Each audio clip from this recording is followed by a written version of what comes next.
Hey, howdy and hello, everyone. Welcome back into T1A. I got a quick, dirty one for you this week. Not much going on for waivers and whatnot. So let's get into it.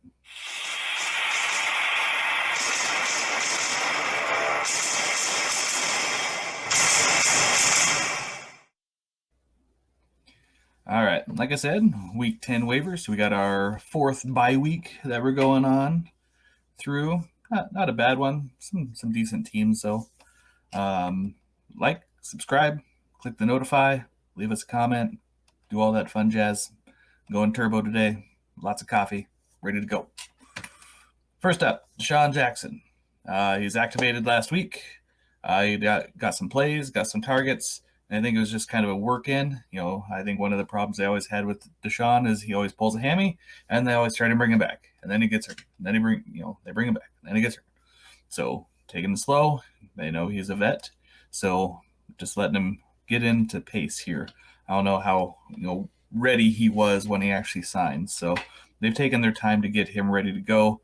And I think that's kind of shown that they need some wide receivers. Obviously, with Bateman going out with his foot injury.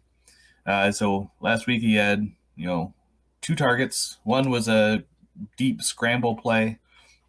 But if he would have hit that, that's a good 20, 30 plus yards on top of reception. So another 4 points. So not bad for a flex to have 6-8 points on a pretty heavy bye week. He's going to be a deep threat target. Rashad Bateman was supposed to be the all the passes guy, and Duvernay is supposed to be the downfield guy. So now they've worked Duvernay into being more of that possession receiver and really looking probably for Deshaun to stretch the field and be that deep threat. Right now, rostered in 5% of leagues, Deshaun Jackson might be a guy to go get. Next up, Raheem Blackshear caught 4 of his 4 targets last week with Chuba out. Dante Foreman, not really known as a prolific receiving back, neither is Chuba. So look for Carolina really to play a hot hand with their running back committee. I'm not sure how bought in I am to play that, but I think Dante Foreman is kind of the one to own in all that, but could be, deep running back use leagues. Somebody to help you get by on a bye week. He's going to be the receiving back most likely, and he's going to have little to no rushing upside to pad his numbers. And he's only rostered on 2% of sleeper leagues right now. Khalif Raymond, I think this is the big one for me for this week. Hawk is gone. There's lots of injuries. There's no real alpha. I mean, Amon-Ra is, but he isn't. So he's getting steady targets. I think he's got 3 receptions in last 5 weeks. 1 week he got up to 7 targets. So he's getting some volume. So again, another flex player, especially if you're running 2-3 plus flex. So right now he's rostered on 19% of sleeper leagues. Could be out there for you. Could be somebody to help you get by. How we're spending money this week. We got Deshaun Jackson. We've seen receivers like Deshaun already, pop off, like Gabe Davis, 3 catches, 100 and some odd yards. Deshaun's done that too. And he could be that, on a bye week, just explode. You could really have Deshaun be somebody that gets you in a late playoff spot and gets you that, playoff win or secures you that. So definitely worth a player to have. I'd say if he has a couple big weeks where he has a big run, just sit him for the rest of the season because we all know what's going to happen from there. Raheem Blackshear is just kind of a throw-in. I don't know if I feel comfortable spending $2 on him. I don't even know if I feel comfortable of doing like a league minimum $1 if I would pick him up. But if you're desperate, worth a grab, throw in there for a little bit. Khalif Raymond, I definitely do up to $5. It's not going to be a long-term fix. It's not going to be something that you're like, I just found a diamond in the rough. They still have Jamison Williams. They still have draft picks next year. Like, look for this team to make some probable moves in the offseason in the wide receiver room.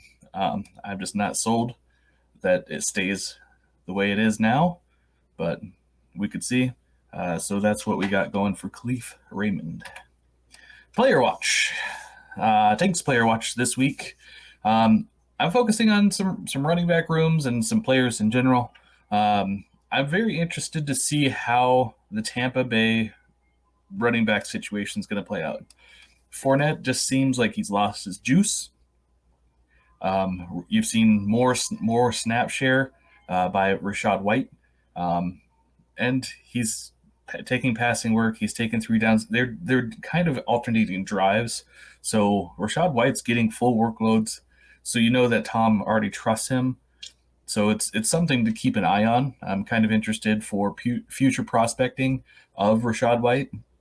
Denver's running backs.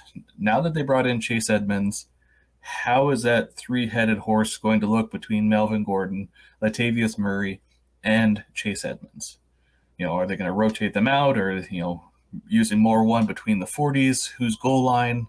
Probably not Melvin anymore. But what's going to happen? In Denver. Same with the Jets running back. We got to see some usage of James Robinson. What's his health, his knee, his foot, and how is that going to be used with Michael Carter? I think they've got some great skills that complement each other a lot, like the Green Bay duo. I don't know if I feel comfortable saying that talented, but it's a very similar. Like one's a little bit more of a rusher with ability to catch, and one's more of a receiving back with ability to rush. So we'll see how that plays out. Who I'm not really sold on right now, and probably trying to look to move, are any of the Rams running backs. You're not seeing any efficiency out of the offense. So they're throwing. So it's Cooper Kupp. So we might see Allen Robinson get some work, but they're not producing right now. So it's hard to have them in a positive game script where they're really trying to just run down clock. It seems like they're trying to struggle just to keep drives going. So right now the Rams running backs, whether it's Akers or Rivers or Henderson or Malcolm Brown, like it's just an ugly room right now for fantasy. So I'm kind of hesitant to acquire, but definitely looking to move if the market's right.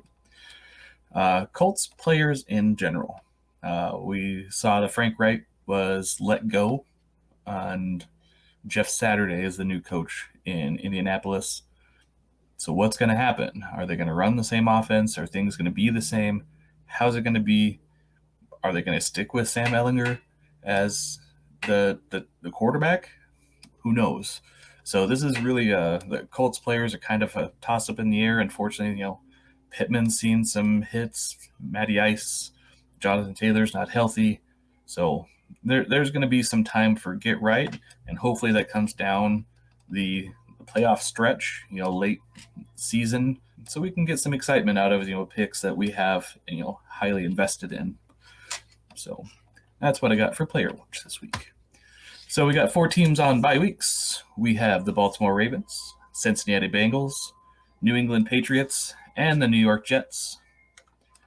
Told you I'd keep it short, sweet, to the point. I think I'm getting under 10 minutes here today. Woo! All right.